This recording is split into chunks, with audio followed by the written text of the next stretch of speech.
Hey, ladies, welcome to the Mom2Mentor podcast. If this is your first time joining, welcome.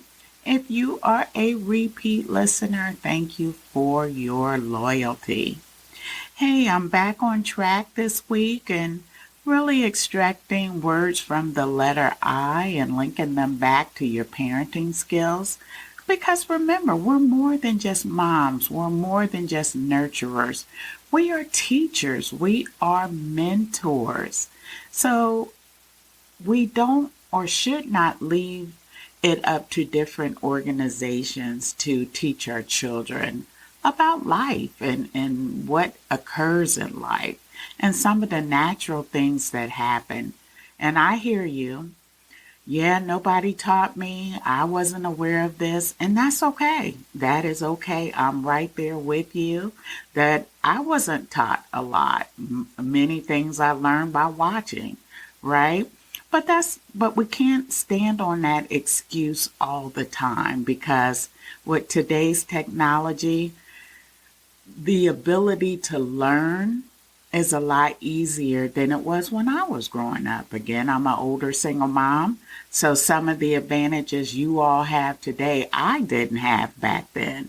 But I'm always learning as well, even at this age, because a good mom teaches and a better mom learns to teach. And with YouTube and the internet and all of these outlets that you can learn various skills and apply it to your life. And guess what? It's free, right? One of the things that I do now is I watch Food Network. I watch various shows on there. Why do I watch it? For technique, cooking different things, right? That I wasn't taught when I was growing up. But now here's an opportunity for me to do better and leverage technology. And guess what, ladies? It works. And how much does it cost me? Just to go buy the ingredients, right? And then I start cooking and practicing different techniques that I see. And they turn out for my benefit. And you can do the same. You can do the same. So we can't use the excuse nobody taught me because there's too many outlets for us to learn. And so moms, I challenge you, take this opportunity and just say, and not just say, I'm just a provider and a nurturer, but I'm also a teacher, a mentor, someone my child can look up to and be proud of, right? Another word for mentor is being an example, right? So use your imagination of how you want your child to behave.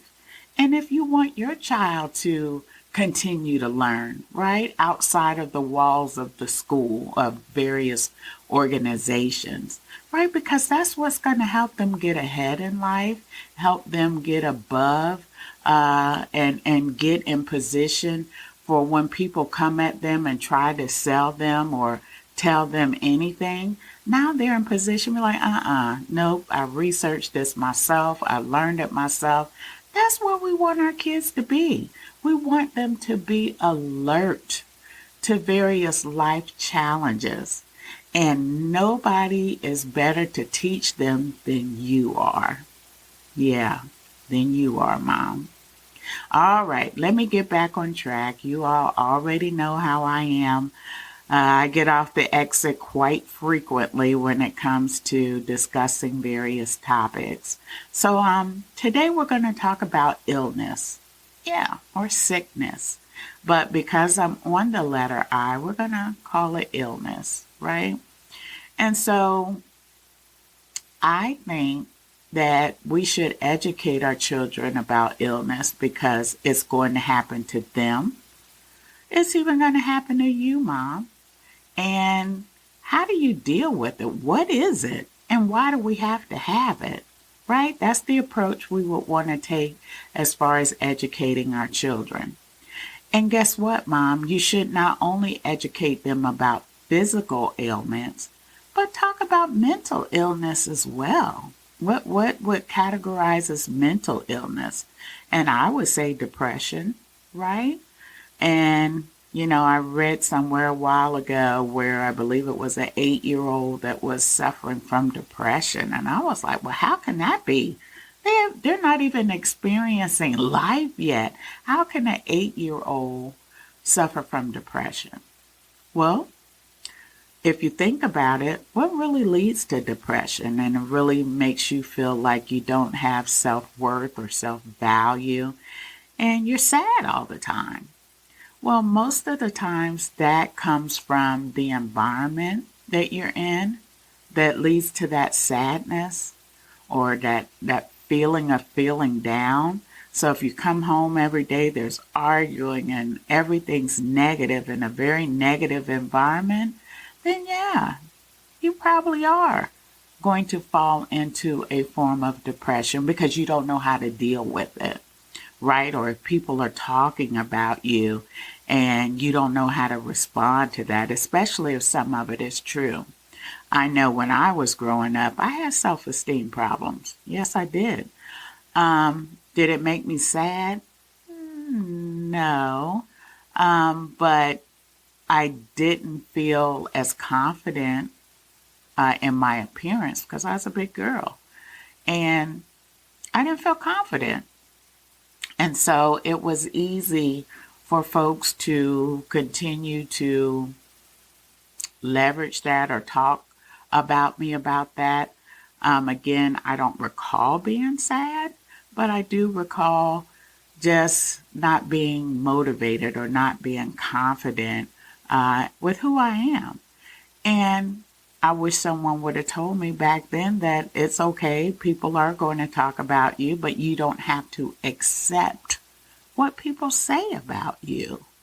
And that's how we have to educate our children. People are going to talk about you. Not everybody is going to like you, but you don't allow this to interrupt your purpose in life. Keep moving, keep going on. Do you like you? That's all that matters. That's all that matters.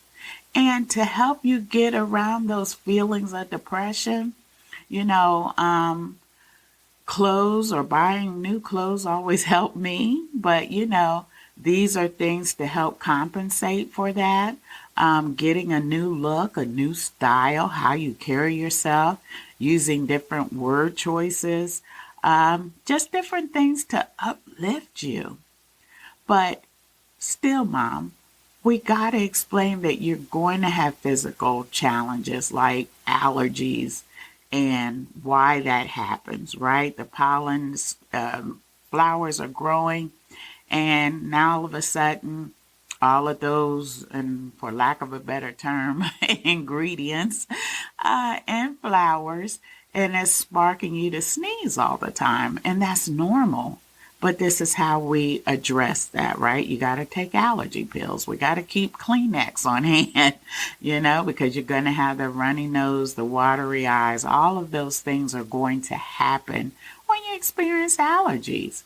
Even when you get a cold or a flu or a stomach ache, all of these things we have to explain to our children are natural things that happen. Your body is going to transition as you get older and as the environment changes, and you're not going to start feeling well for whatever reason, but that's okay. But now this is how we solve for that. We have medicine that you can take to help heal your body, right? Aspirin. You'll get a fever every now and then.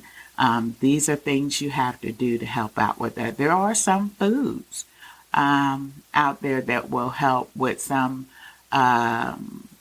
illnesses that we encounter. But Mom, it's up to you to explain that so your child doesn't be blindsided like, oh my God, why do I feel so bad? Especially with young girls as they enter into puberty and they start their menstrual cycle, they're not going to know what's going on with their body. And while they all of a sudden feel depressed and bloated and right? I think we've all been there. But it's up to us, Mom, to explain that. And who better? Who better to explain that other than you, because she's going to go through the same thing you went through when you started your menstrual cycle. She's going to go through that same exact process and that feeling. So you can't rely on schools to educate about this, because they're not going to know about the cramps and all of that comes with it. But you can, and you can educate her on what you did to solve for your issues each time of the month, right? So let's start educating our children. Let's start being that mentor and being that example and owning that education. You don't have to have a 4-year degree to educate your child about life, because a lot of it you have already experienced it and experiencing currently. You're still going through some things. But moms, I challenge you. Take this time and talk to your child or your children about illness. Not just physical illness, but mental illness. Because I guarantee you they are going to encounter somebody that has mental illness, and they're not going to understand what is happening and why this person is acting so different from the rest of the people. They may have something that's going on. They may be dealing with depression. They may be bipolar. There's an abundance of things that can fall under mental illness. So I challenge you, do your research.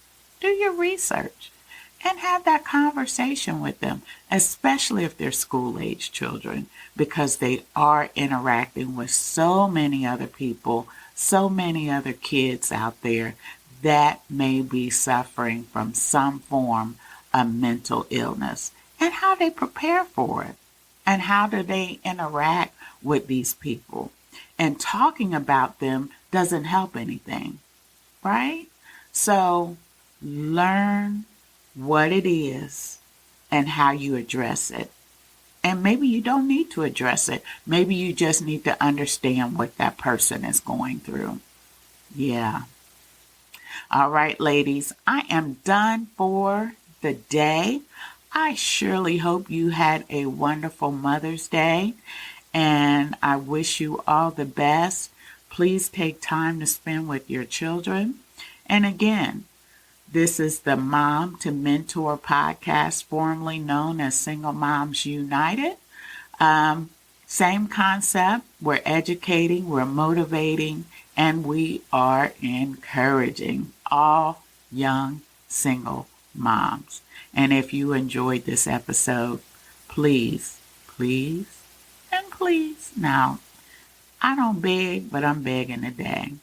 Tell another single mom. Encourage another single mom. Have a good day, ladies. Take care.